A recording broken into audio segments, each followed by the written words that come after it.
Nanay Christie, hindi ka natalo. Hindi lang kinatigan ang depensa mo sa piskalya. This is just the start of the battle. Hindi ka natalo. Simula pa lamang ng laban mo ito.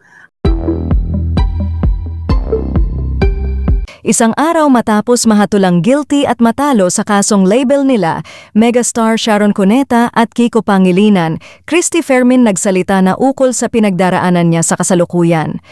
Sa latest episode ng Christy Per Minute ngayong araw ng Biyernes, October 18, nagpasalamat si Christy Fermin sa lahat ng taong nagpakita ng suporta at pagmamahal sa kanya ngayong meron siyang matinding pinagdaraanan sa buhay na ikwento rin ni Christy na ngayong araw ay maglalagak sana siya ng piyansa para sa natalong kaso. Gayunman sa di inaasahang pagkakataon ay nag-inhibit di umano ang judge na humawak sa naturang kaso. Narito ang kwento ni Christy Fermin. At sa lahat po naman nagtatanong dito ngayon sa text, Nanay, buti nakahabol ka. Nanay, akala ko wala ka. Nagpaalam kasi ko, alam mo naman, ang mga CFMers at SNNers, bahagi na po ng aking buhay. Lahat ng nagaganap sa buhay ko, hanggat maaari, hindi ko po itinatago sa kanila. Kagabi ay nagsabi ako sa kanila na wala ako dito ngayon dahil alam nyo naman po siguro na napakatindi po ng aking pagrespeto sa batas.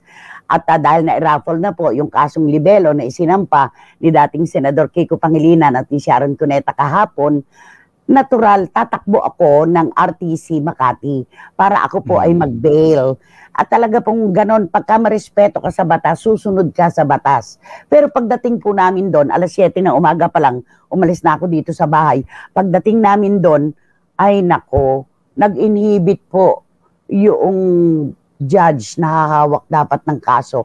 Hindi po namin alam ang dahilan. Basta ang raffle pong muli ay gaganapin next week na naman.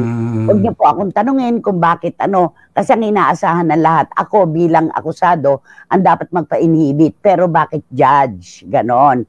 Bakit ang judge ang tumanggi na hawakan ang kaso? Malalaman naman po natin yan, di ba? Okay.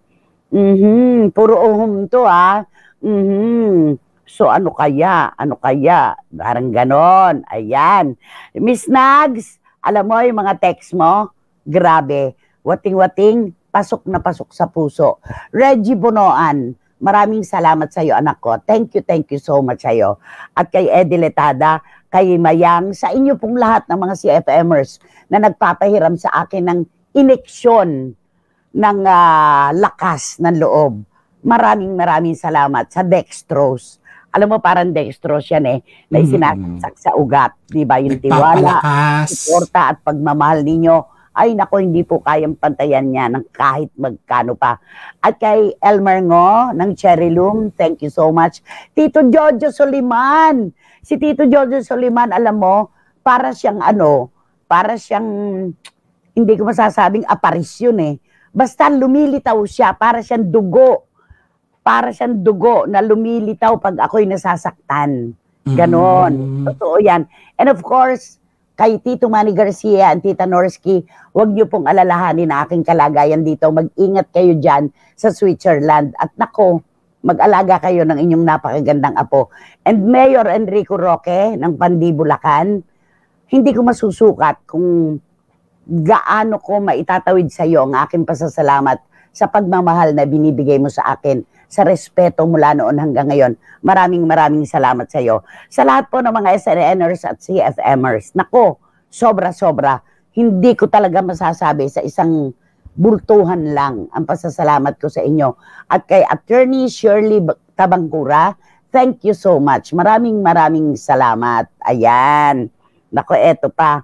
Nanay, bakit po nag-inhibit yung judge? Ano po kaya ang ibig sabihin niyan?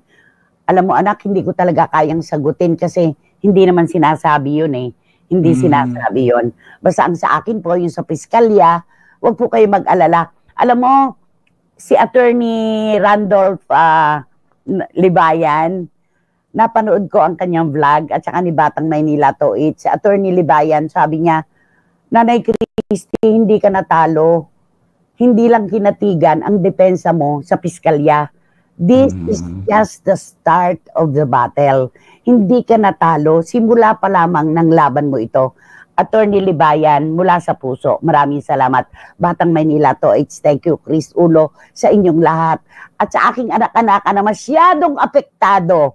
Kinantyawan nga siya ni Attorney Libayan sa lahat-lahat. Ang apektado dito si Paco. Si Paco na bunsong anak ko among them. Na mula kaninang umaga hanggang sa makauwi ako, sinubaybayan niya ako ng text. Anak ko, maraming salamat. Sa inyo pong lahat, mula sa pusong salamat.